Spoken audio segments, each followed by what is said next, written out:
Hello, and welcome to the Payer Provider Virtual Summit. This is Vanessa Palmer-Desiato, Project Manager of Xtelligent Healthcare Media and moderator of today's panel, Accelerating Financial Recovery and Return to Value with Clinical AI. Before moving on, I would like to take a moment to thank our sponsor, Jvion. Jvion's prescriptive clinical artificial intelligence enables healthcare organizations to identify and prevent avoidable patient harm, utilization, and cost. An industry first, the Jvion core goes beyond predictive analytics and machine learning to identify patients on a trajectory to becoming high risk. Jvion then determines the interventions that will be more effectively reduce risk and enable clinical and operational action. We will begin with a presentation by our speakers, followed by a question and answer segment. Audience members can submit questions at any time during the session using the Q&A box on the left-hand side of the screen. A recording of this panel will be made available later this week. Before we get started, though, we do have some housekeeping items to run through.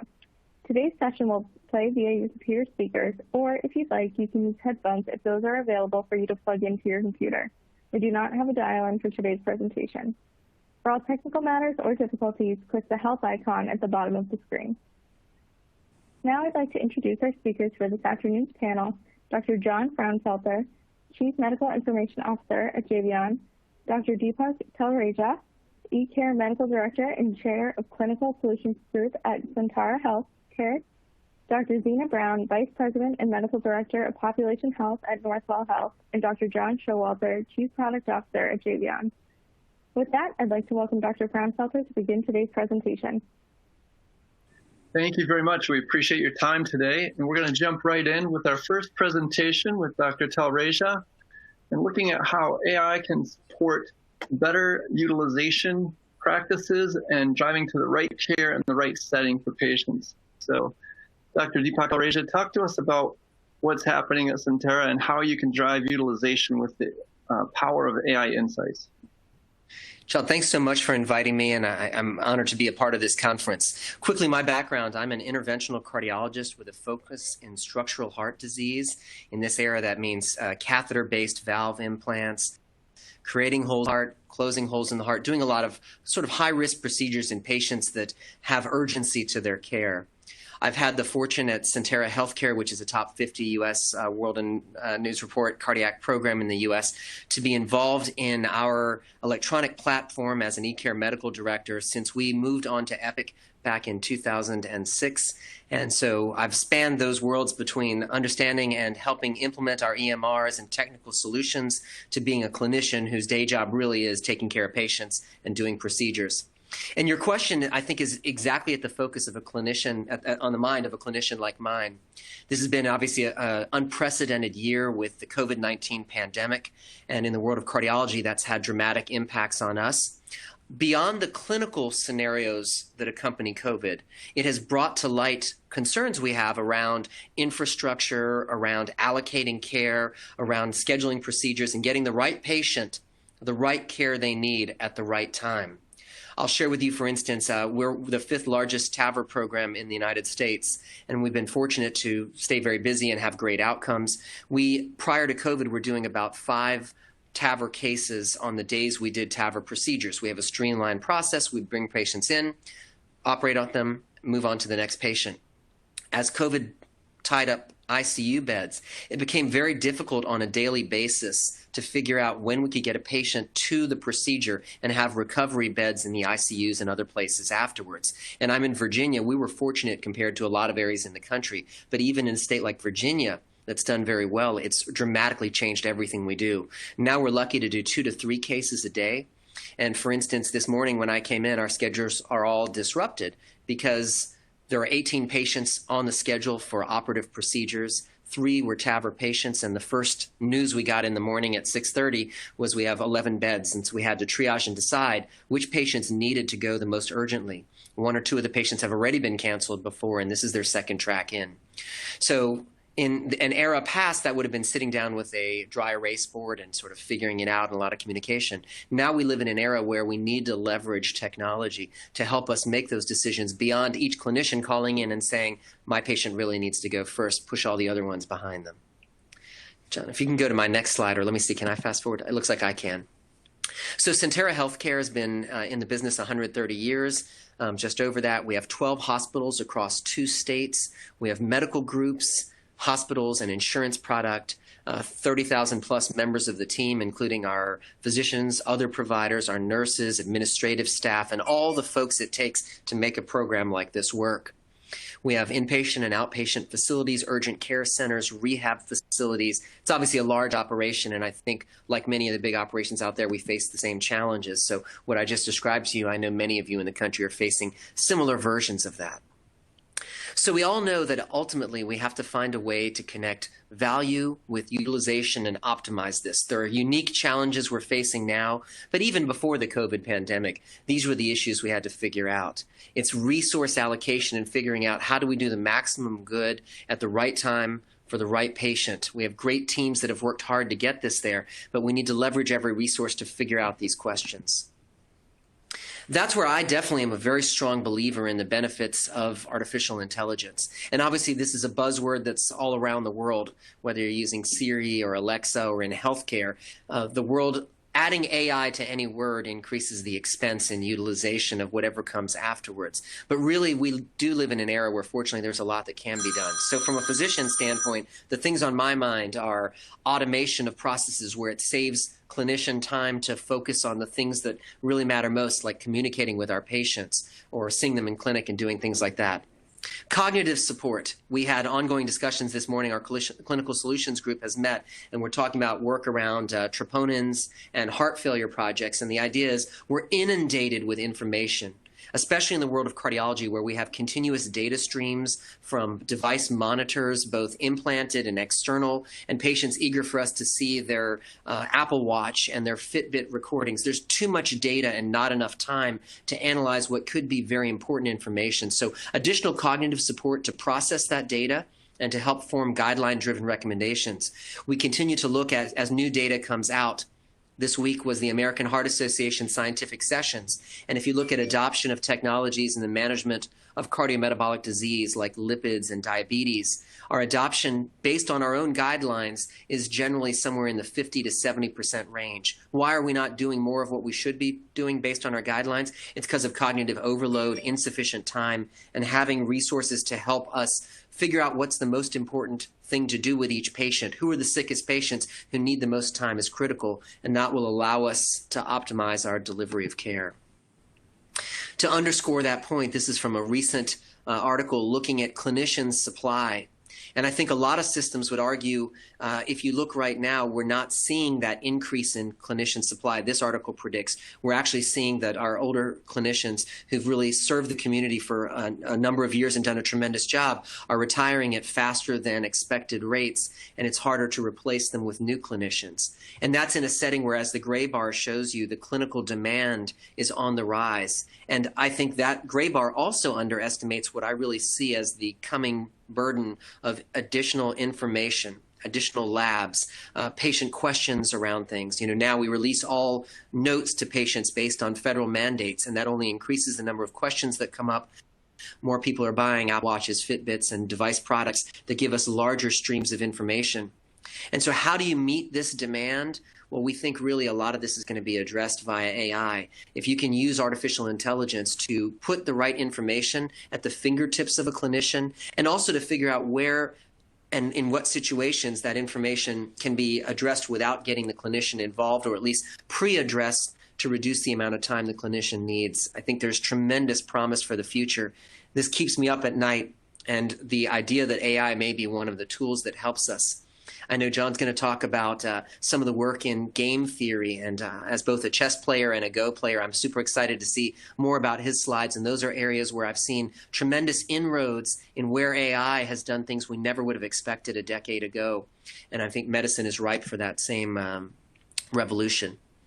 We need to rapidly respond to and maintain the efficiency of our systems, as I've already discussed, while optimizing high-level care and letting patients know that they're being looked after, we're paying attention to the most important things, and allowing us to prioritize. As I come in each morning, we have a number of patients who are inpatients scheduled from the night before, and of course, from a patient's perspective, each of them would like to be the first patient of the day.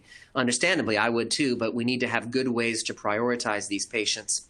Amidst a busy schedule, And it's hard to go and communicate with each patient where they stand in the schedule while we're busy actually taking care of the patients ahead of them. So using AI systems that coordinate information amongst the whole team becomes important. We have really severe limitations in bandwidth.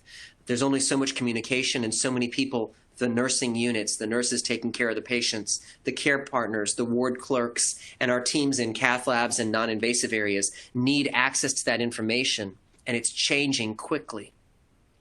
COVID, as I've mentioned a couple times, has magnified the need for flexibility. On a day-to-day basis, there are rapid fluctuations in bed availability, procedural access and availability. In the world of cardiology, I talked about insufficient ICU beds.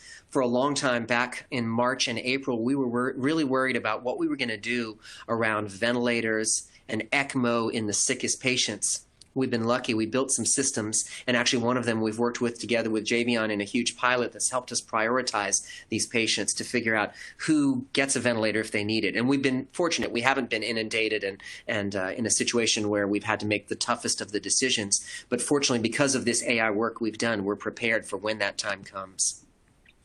Those are most of my slides and most of my discussion. I know I've moved quickly through a lot of information. If I'm summarizing my thoughts before turning over the floor in my last minute or two here, I think these are issues, number one, every health system faces, and they're only going to be on the rise. Even if COVID were to disappear altogether in the next 3 to 6 months, I think we've seen an increasing demand that we're going to have to compensate for one way or another, and we'll have backlogs of patients who we're going to have to sort through for a long time, the less urgent patients who we put off procedures on, or patients who decided on their own to put off procedures or hospital or outpatient care, and figuring out how to prioritize and bring the right resources to bear in those situations is really going to be critical for us. As a clinician, I think one topic I've followed over the years is the concern some clinicians have about, quote, being displaced by artificial intelligence platforms. I'll be honest, I have zero concerns about that. I think we need tremendous artificial intelligence support, and it's only going to expand what we can do. And actually, at the end of the day, we'll probably need more providers helping to take care of patients. In the world of chess, Garry Kasparov and the leading chess champions of the world have found that computers bring a different skill set to the world of chess that wasn't there before. But in Centaur chess, the best mix is now a computer that has its strengths and a human that has their strengths, working together and playing together to figure out the best moves in any situation. That's how grandmasters train. And if it's good enough for games, it's great for medicine as well. Thank you for your attention, and I will stick around. I actually have a patient who's been moved to the afternoon, and I might have to step out of the session early, but I would love to answer any questions either now or offline later as needed, and I'm honored to participate in this program. Thank you for inviting me. Thank you, Dr. Talreja. And I was going to, thank you for sharing that. You have the healthcare's favorite kind of crisis, the unscheduled patient emergency. So yes. We know we don't lose you. So is it okay if we pitch you a couple questions now, anticipating that you might be gone before the end of the session? I would love that, and I'm grateful to the other presenters for allowing me to move myself into the early position. All right. And so the first question I have for you, and thank you for the presentation. It was so passionate and articulate. The phrase you said, we're ripe for revolution, and hopefully so, because healthcare is really behind some other industries, whether it's automotive or airline safety or cybersecurity even. There's so much opportunity to leverage the power of AI. So healthcare is lagging. Can you, what's your perspective on some of the problems or drivers in healthcare that make it necessary to begin to adopt AI where maybe it wasn't as necessary? What's the burning platform today in healthcare? Really great question. I think there are two things that are the prime drivers in my mind. Number one is, if you look at, there are multiple publications that make the same point, which is the amount of information being generated in healthcare, the changes in guidelines. The new studies coming out are coming out at such an increased rate compared to a decade ago. A decade ago, and 2 decades ago, and 3 decades ago, the obsolescence of our medical practice and knowledge was relatively slow. So you look at the things we told people not to do and then became standard of care, beta blockers in heart failure. That transition in the past occurred over a decade. Now, things we're not thought we weren't supposed to do, and yet suddenly are becoming standard of care, are happening at an increasingly rapid rate. For example, using certain diabetic drugs in heart failure, like SGLT2s and GLP-1 RAs. I mean, why would you have ever used a diabetic medication in a heart failure patient? And now, in the course of just 2 to 3 years, our guidelines have completely revised around that. And the pace of discovery is moving so quickly that it's very difficult for even the most avid academic provider to keep up with everything, even in their own field. And I'm lucky in cardiology, I can focus on a few areas. For the primary care teams out there who have to track cardiology, nephrology, endocrinology together, it's an impossible burden for any human being to keep up with the rapid change in information. That's one big issue. The second big issue is what I alluded to earlier, which is our data streams of information are increasing exponentially.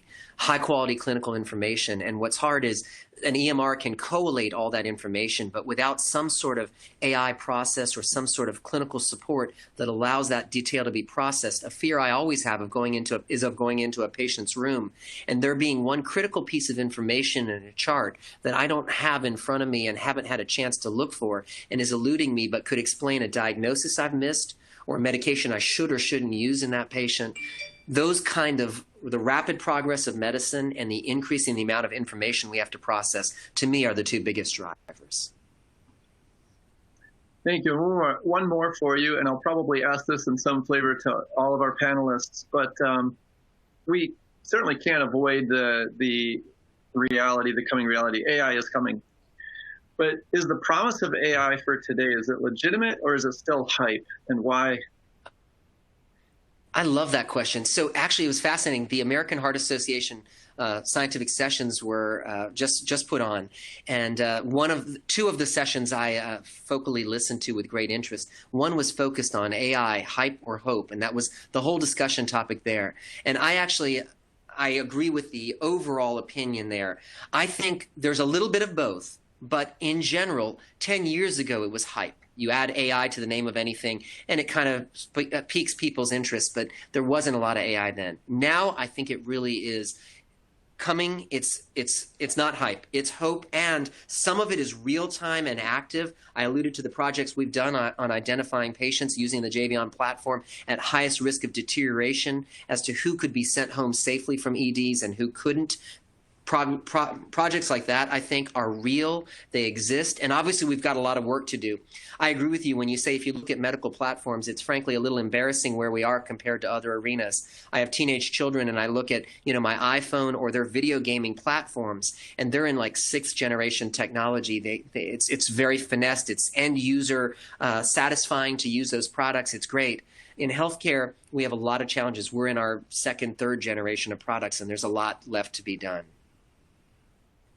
Thank you, Dr. Talreja. So I'll take our audience on our virtual journey from Virginia up the East Coast to New York City. Dr. Zena Brown, driving a population health strategy there, and share with us what you're doing and how is AI helping to enable better population health management.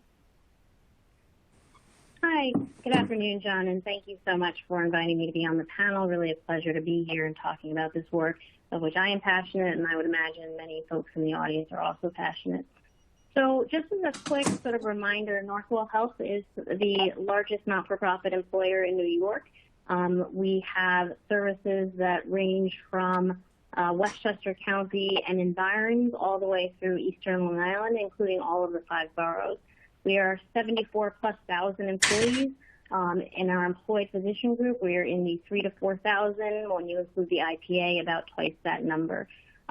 We are a multi-billion-dollar organization, and as such, and have been sort of, we can use the word sort of acquisitive over the last, 15 years in terms of creating what anyone would say you need to achieve in value, which is an integrated care delivery network, right? And how do you, across really time and space, manage your populations, manage your communities such that you're achieving optimal health? I think the establishment of the department that I head up, which is Health Solutions, which is our care management organization, MSO, as the medical director and VP there, setting the strategy for Northwell Health around this sort of transition that was very sort of hyped, very popular about 6 years ago when I came on, in a really toward moving from sort of volume to value. I think that is sort of the catchword, which is saying in most systems, it really still ultimately comes down to sort of how many of X happened and how did we get reimbursed for that. I think there are many sort of, there was a tremendous movement in the wake of the Affordable Care Act and the establishment of CMMI to move organizations like Northwell and other national organizations toward value, which means paying folks for the outcomes and not for the actual work. So when you do that, you are naturally talking about how do we look across a large population, understand what is the denominator of work that gets us there, what is the numerator in that work, and how do we piece out the work that kind of is impactable. So I did do sort of a high level of value-based care. It is challenging, and there are multiple challenges. So I say sort of first and foremost are resources. So early in our journey at Northwell, we took the evidence basis. What are the things that decrease readmissions? How are you successful in a bundle? How are you successful in the ACO? And what you find is there is, the last presenter, Deepak, really said it quite eloquently, which is there is so much information coming to you around what works, what doesn't, and then basically as a human sort of synthesizing that and creating a deployable clinical program. And really what we found was we were, as humans, able to take that evidence-based data, create a clinical protocol, and deploy that against some of our high-risk value-based populations and get to really great outcomes. The problem that you then kind of run into is the payment completely aligned with that clinical model, right? Can you afford to do this, right? Can you afford to navigate, track, HIE notifications, all of that for the 2 million people that come through your doors and not the 10,000 that are in some kind of value-based arrangement? So one of the challenges that you have is that resources are always going to be limited. COVID especially underlined that, right? Because not only did you have sort of hospitals, and New York was the epicenter of the epicenter of the epicenters, we like to say. One of our hospitals is in Queens, in Flatbush, and saw, 100% doubling of their COVID rates and sort of, in a matter of days. So you have a situation like that where now resources are even scarcer because people who would normally be doing this value-based work are basically frontline. And the ability to now say, okay, well, with resource X, how am I going to continue to get to these outcomes that are driving these value-based contracts? Another sort of angle on that, and again, it relates to COVID, but this is every year, right? I mean, we've got a lot of healthcare on the line. Raise your hand if your system's like, oh, we have plenty of money, spend as much of it as you like. I mean, that just is not the reality of any health system. Resources are always scarce. So the first hurdle is show us that you can do this. Show us that a value-based approach can be a path forward in a big health system.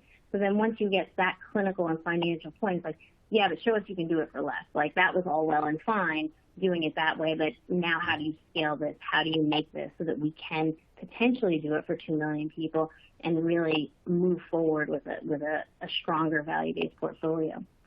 The next part of that is, really managing populations is you have to know your patients through space and time, and that information has to sort of be shared. So there is, what is the interoperability of these different systems? Because this becomes important because what we understand is to really, again, who is the patient?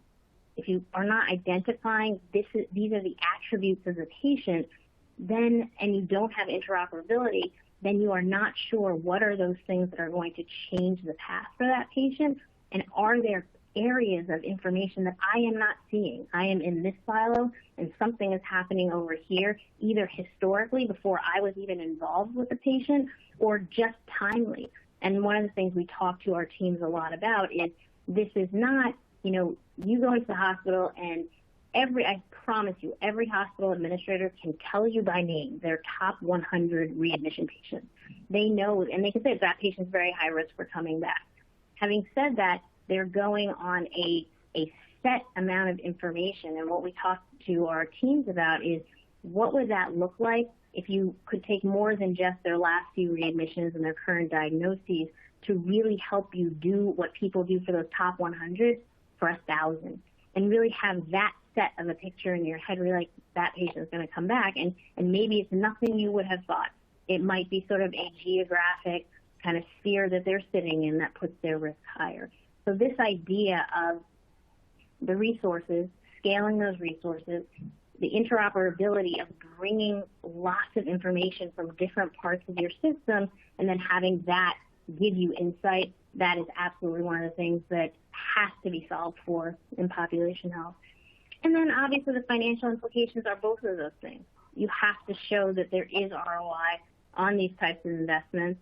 You have to show that you can get those outcomes that drive the financial, the financial endpoint, and that also that there is a return on these investments, and a challenge, obviously, is you've got to align your vehicles in that way, right? You have to say, this is the value-based vehicle, this is the population health strategy, and that those things are right-sized. Then the regulatory kind of effort of that, so how do we kind of, attribute sufficient sort of administrative heft to make sure that we are compliant in that domain. And then we talked about it before, which I think is really related to interoperability. There is so much data out there, and it becomes not just about like what is the data, but what is the impactable data. People say, oh, the actionable dashboard, the actionable.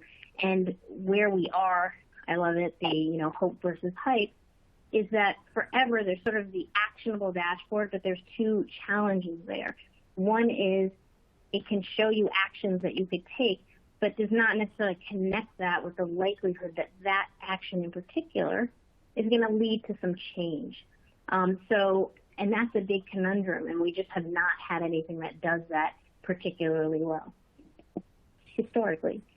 So for all those reasons, artificial intelligence becomes another kind of tool in the toolbox of how are we going to deploy something against large populations at scale such that we can start to align these value-based vehicles against those and really position ourselves for that time where commercial payers and other payers are looking for, really looking to get into value-based arrangements. And I do think there's some urgency here. I would certainly say there was a slowdown period after the ACA, but every commercial payer is looking for this. CMMI continues to push out products and vehicles to test these things. There is no getting around this idea of, you talk about scarcity of resource. There is only so many trillions of dollars in the budget to keep doing this. So we are going to need to, as a nation, come up with really inventive ways to deliver high-quality care, but at a lower price point.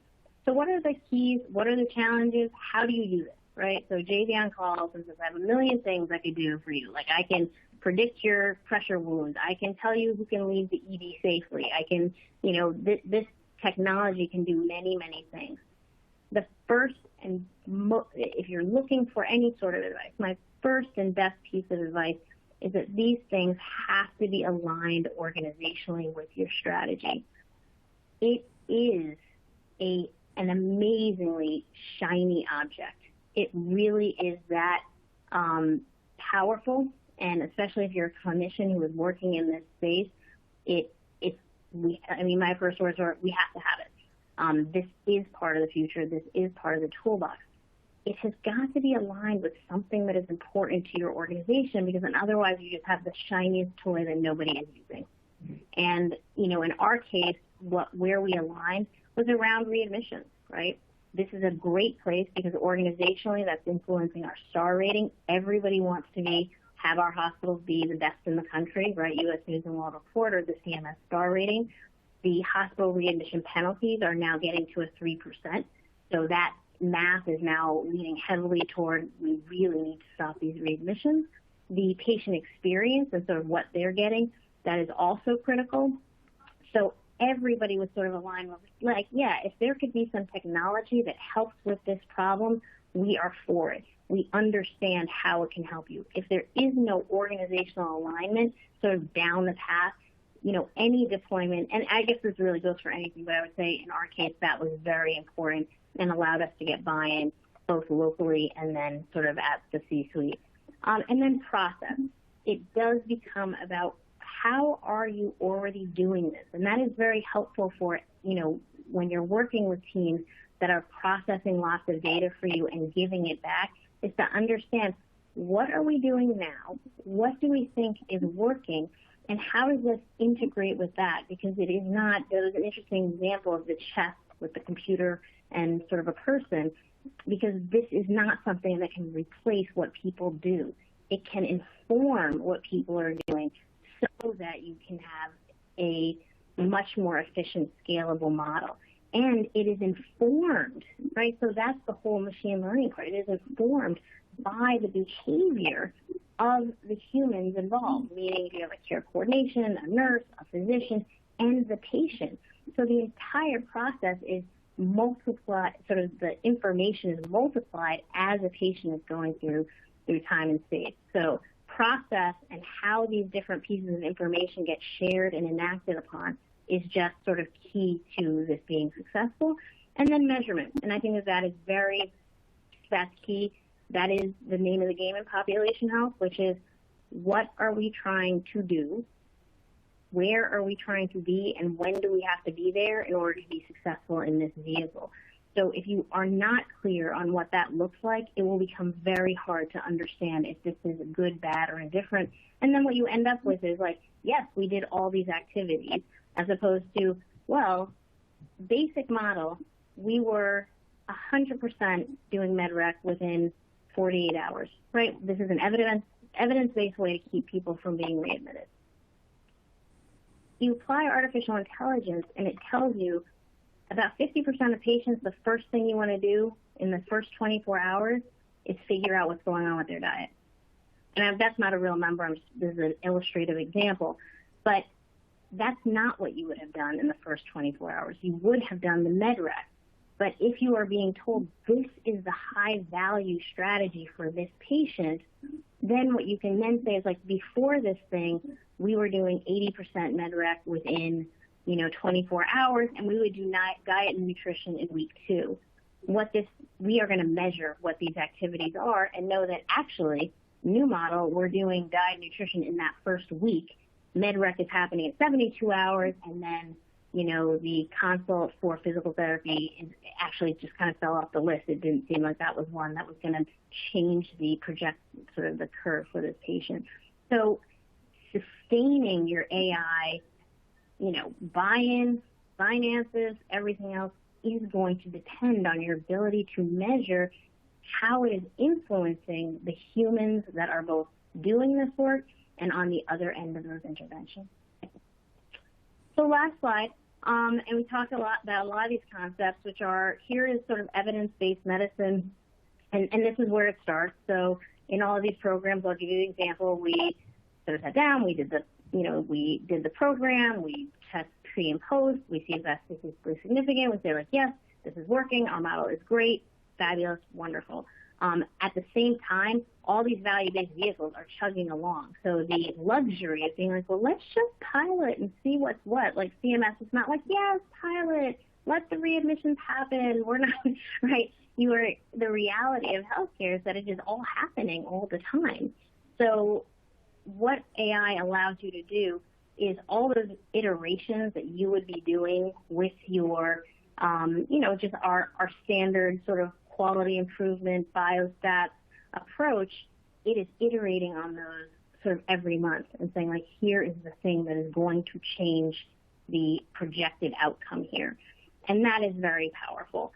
And, one of the things I say to the nurses is, like, imagine if instead of just like the age and the LACE score and their comorbid conditions and just like their gestalt, your brain was able to take in 3,000 other points about this patient, where they live, did they go to high school, preferred language, all these kinds of things, and then come up with like, oh yeah, and then that means nephrology consult, right? So you still have to get the person to do it, but you have an ace in your pocket to help you know what is the best thing. And that's where this last bullet is, which is triggers patient-specific intervention.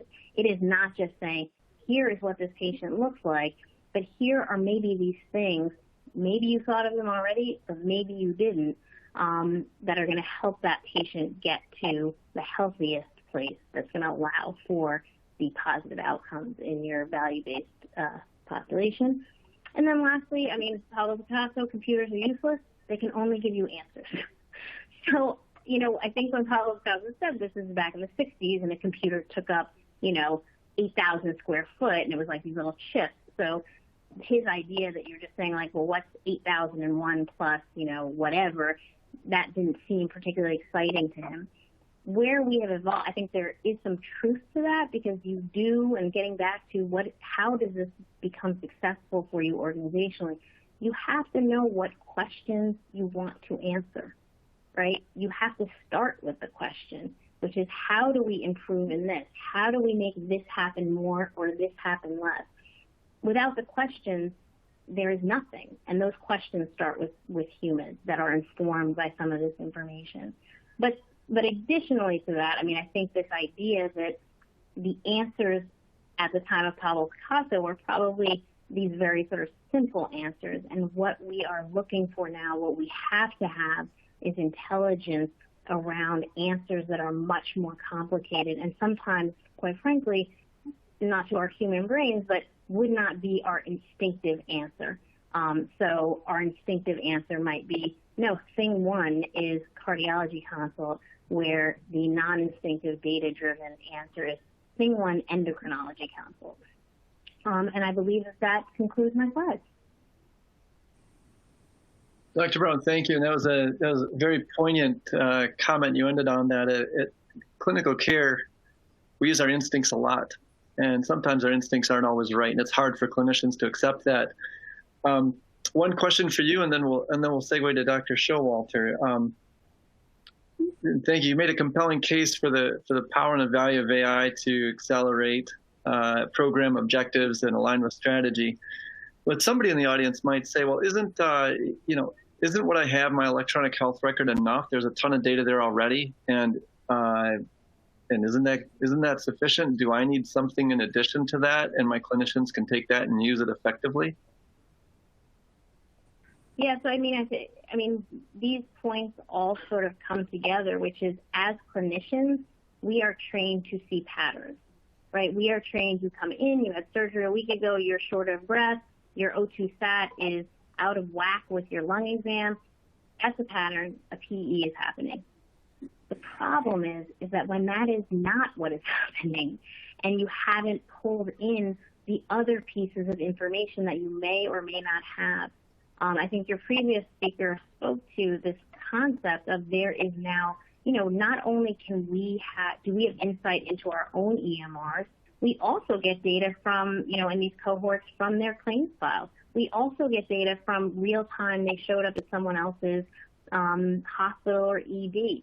So it doesn't become about this or that. It's how do we take all of that information and then use it to generate some action that will get us to a place. So I think, again, coming back to what are you trying to do? Because AI is designed to answer very complicated questions for you, but you need to know what those questions are and understand that that's not sitting in your EHR.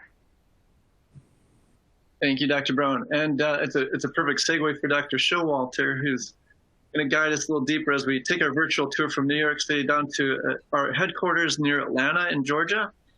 And for Dr. Showalter, as we take data then and convert it from information to knowledge to wisdom, talk to us about some of the practical applications, especially in the time of COVID and challenges around finances. Tie that together for us, how we use the power of the data to better drive financial outcomes even. Sure, and good afternoon, everybody.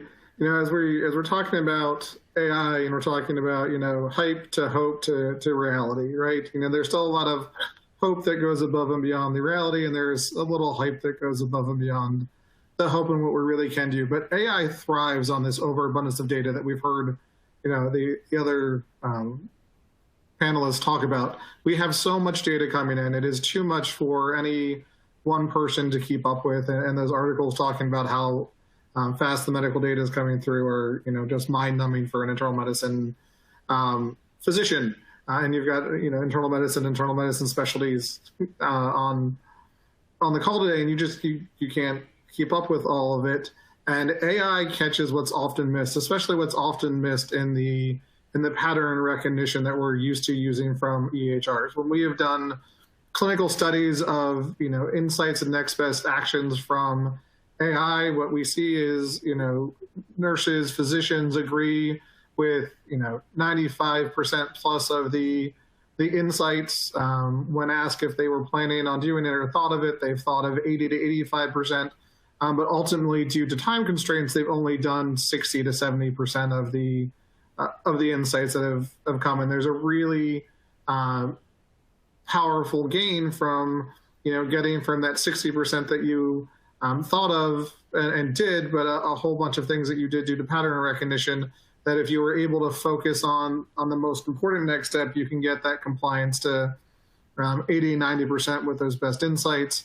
And clinical studies have shown that when you're able to close that gap on something like preventing readmissions or preventing admissions, there are serious cost savings, $500 to $1,000 for people that you can actually get a hold of, and 30, 40, 50% reductions in adverse events, because AI either catching what you missed or nudging you to do something that you thought of but just didn't have high enough on your priority list because something else was taking that place. And one of those things that's taking that place is that we're very reactive. We're waiting for the patient to present with a complaint. We're waiting for a symptom. We're waiting for that pattern to complete, and then we're going to react. It's much more expensive than preventative care. Best examples being vaccines, and our compliance with vaccines is not that great. But if you can raise it by 5-10% in the right patient populations, you can really reduce admissions from influenza, episodes of pneumonia.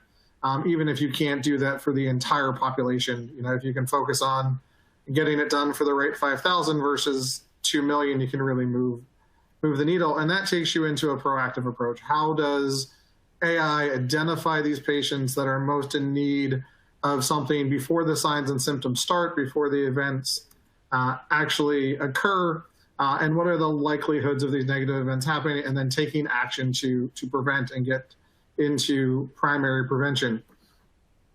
It's getting increasingly important that we use technology to push us from reactive to proactive, because as everybody has talked about, the resources are just there. There's clinician scarcity. We are not adding nurses and physicians in a way that is keeping up with demand. We are not creating efficiencies in the system that, time is coming back, and we can use technology and AI to focus and increase efficiencies to help address time scarcity and then resource scarcity, which in an era of a pandemic is clearly problematic. And of course, the wave that is coming from the aging population with increasing chronic diseases and increasing number of geriatric patients, we're just going to have more demands on the system, and we've got to do something other than hope that nurses and physicians can just take on the burden and make everything work when there just aren't enough of them. So how do we do this? Well, we have to change our paradigm. We've been thinking in this kind of iron triangle paradigm where cost, quality, and access are fighting each other. In any direction that you pull, pulls against another one. If we switch this and flip it on its side, we can start looking at this as a value pyramid. How do we get to that center where we have good access, good cost, good quality? And it's by adding a dimension. And that dimension it really is the intelligence that can come from the data and understanding what each individual needs, as opposed to doing everything for everyone. And targeting that intervention allows us to really tackle a value proposition, as opposed to a push and pull between three things that actually should interrelate, improving access, improving cost, and improving quality at the same time.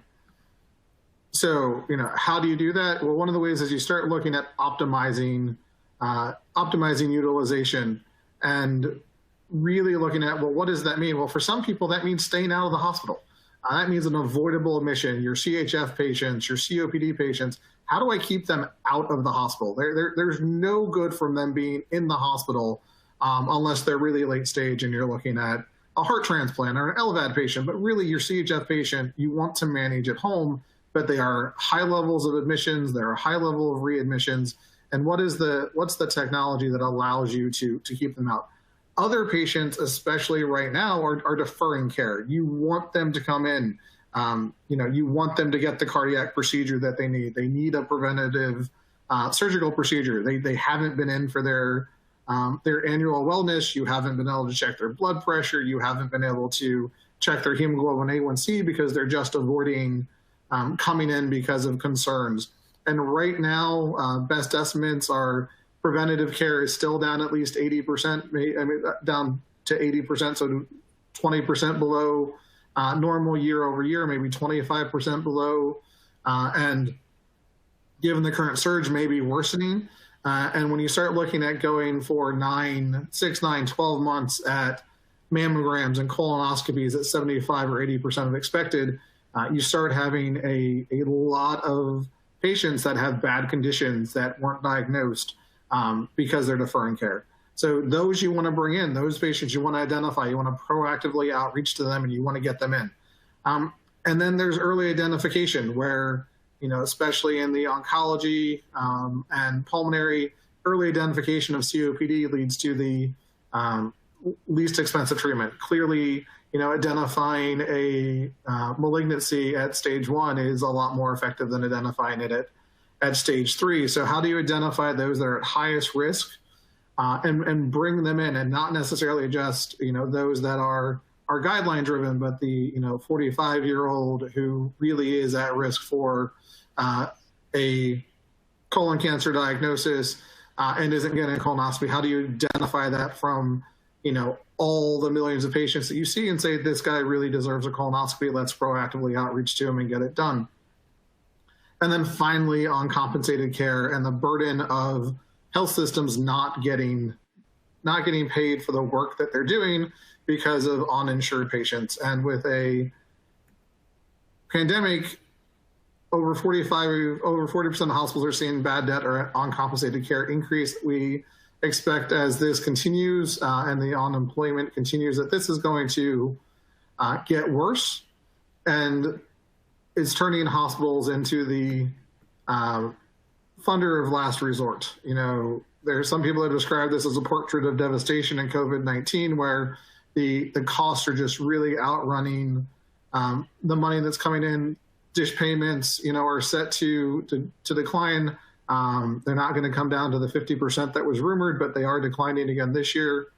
The toll of deferred care, so all of the elective surgeries that aren't happening, the procedures that were discussed earlier that aren't occurring, when you're doing 2 valve replacements instead of 5 valve replacements, that really affects the revenue of the cardiology department and then affects the revenue of the primary care department and trickles on down. So this deferred care is really having negative financial ramifications, then financial recovery. How do you rebuild the service lines? How do you get patients back that have left your care? And how do you continue the treatment that individuals need? And it's an area that's ready for disruption. This is a completely reactionary part of the health system. You come in, you can't pay, and then we start you down a route of trying to get you insurance or get you charity care. And it really can become a proactive part of the health system where we identify those patients that don't have insurance and are going to be high cost utilizers in the next 6 months. This math from an AI perspective has been well proven, well documented. We know who's going to cost the health system a lot of money. We know who doesn't have insurance, and we can automatically, outreach them. We can use, AI-driven chat technology to do automated outreach, get people engaged, and then proactively enroll them into Medicaid or into charity care if that's appropriate, or into Social Security disability if that's appropriate, and get them a way to have their healthcare that is coming covered. And it can be done with, relatively little burden on the health system. And it's not being done, even though it can be done with relatively burden, because if you do it randomly, it doesn't really pan off. So if you take an overall uninsured population, 70% are very unlikely to spend more than a couple $100s at your health system. Although those that are very high risk, the top 1%, are going to spend almost $50,000 in the next year. So if you can target the right individuals, 5 AI targeted enrollments bring as much revenue as 100 random enrollments.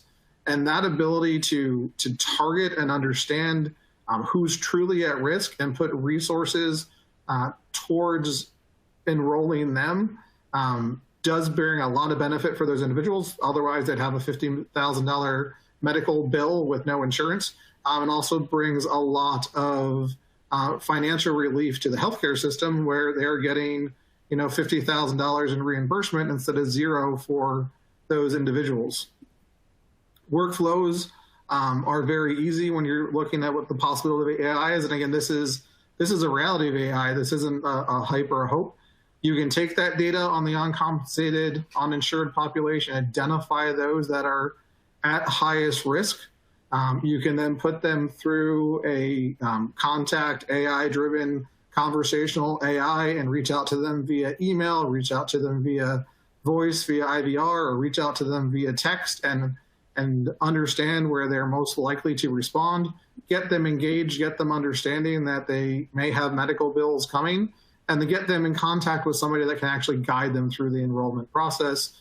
And once those enrollers get them enrolled, they'll be insured when they come to the health system. This is where we go beyond to hype to the hope, and to where we can help individuals get the care they need, get coverage for the care they need, and get health systems the financial reimbursement they deserve for the work that they are doing.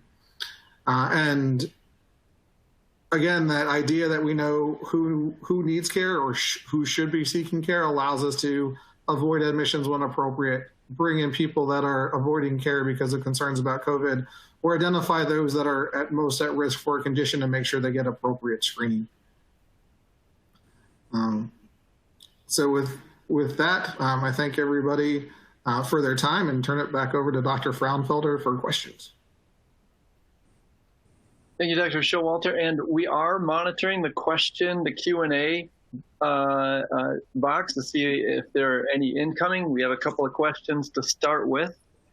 So the first one, Dr. Showalter, I'll do a follow-up with you from some of the comments that you made. That there's certainly, again, demonstration here of how the data informs action. And somebody in the audience might say, well, we've already got predictive modeling in place. How is artificial intelligence substantially different than just predictive modeling, and how can I justify it from a budget standpoint?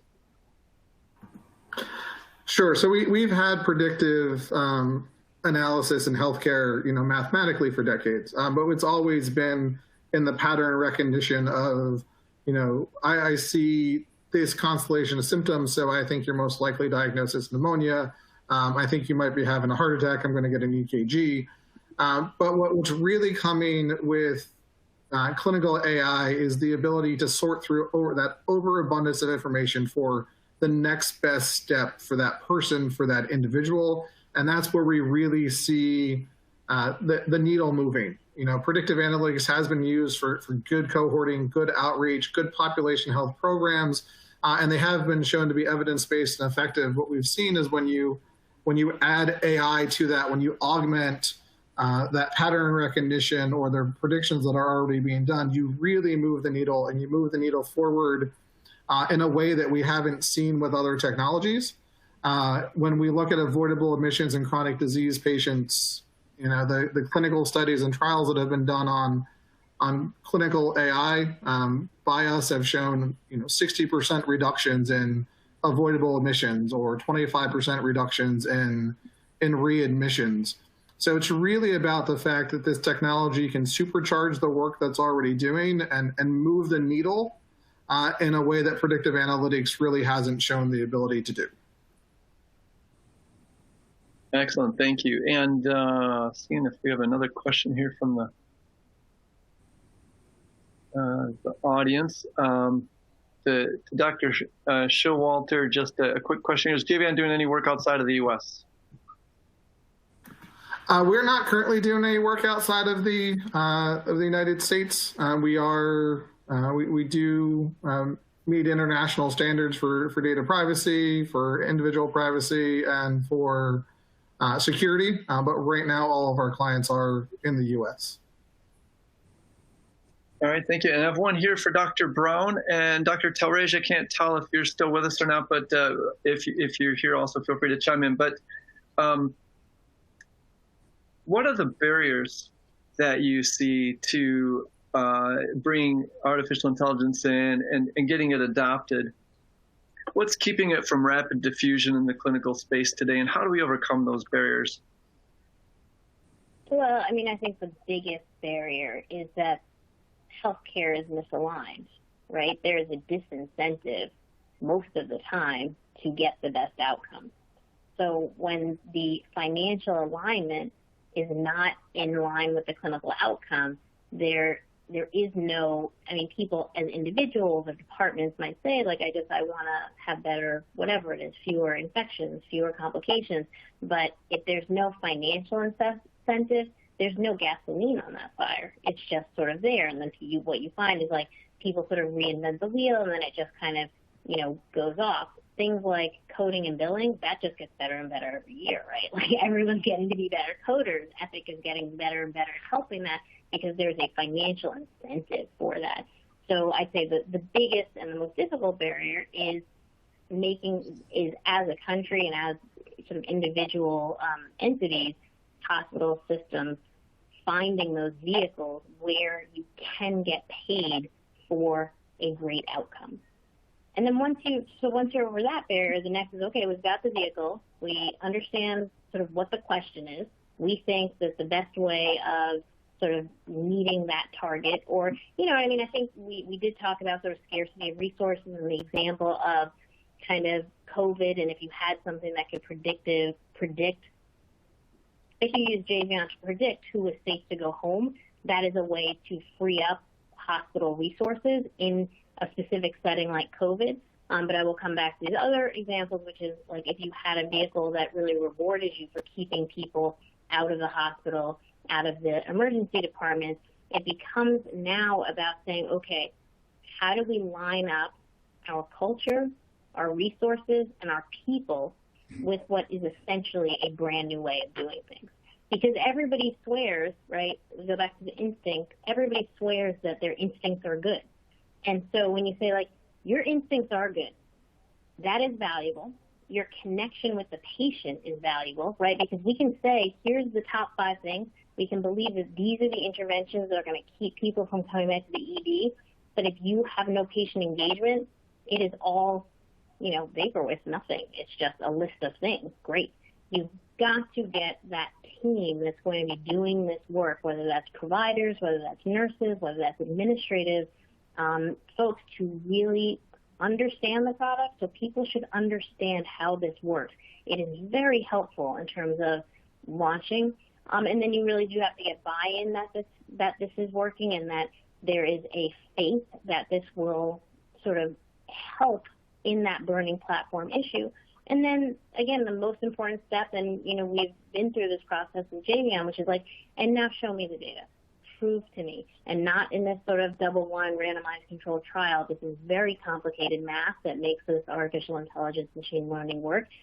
Show me the math that proves to me that we did it this way and it was superior to the thing that we would have done, to our instinctive, this program is doing everything it needs to do. And I think that really is the recipe for success. Thank you, Dr. Brown. We have just a minute left. Time for one last question, I think, to Dr. Showalter. Probably something everybody's wondering about is AI models and predictive models are great, but in the year of COVID, all the data is blurred and messed up. So how will that affect the ability for artificial intelligence to have effective models?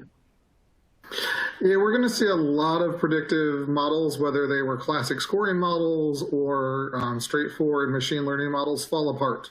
They're based on past ER utilization, they're based on past diagnoses, they're based on past inpatient utilizations, and when those didn't happen, the predictions are going to fall apart. And this is where it becomes really important to use a true artificial intelligence, more deep learning approach that looks at things from multiple lenses and not just a single stream that is considering social determinants of health, that is considering timing and pattern of events, that's able to impute, the likelihood that something should have happened but didn't happen, and move that forward.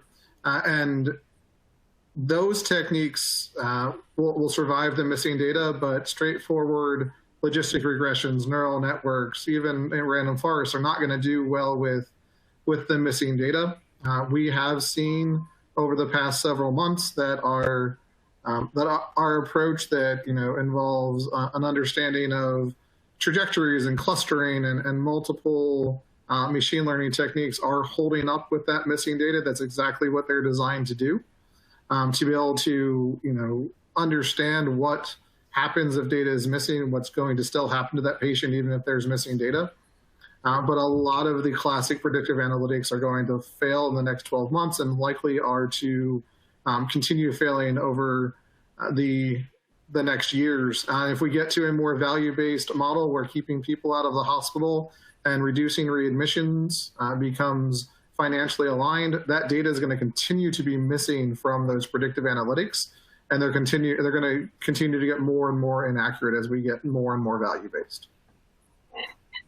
Great insight, and thank you again to our panelists, Dr. Showalter, Brown, Talreja, and we'll turn it back over to our hosts now, and thank you for your attention today. Thank you all for attending this panel. We hope you found it insightful and educational. Please note we have many more sessions to go within the Payer Provider Virtual Summit. If you are interested in attending any of these upcoming sessions, please visit the summit page on RevCycleIntelligence.com. That concludes this Payer Provider Virtual Summit session. Again, special thanks to our speakers, Dr. Frauenfelder, Dr. Talreja, Dr. Brown, and Dr. Showalter, our audience, and our sponsor, Jvion. From the team at the Payer Provider Virtual Summit and Xtelligent Healthcare Media, thank you and goodbye.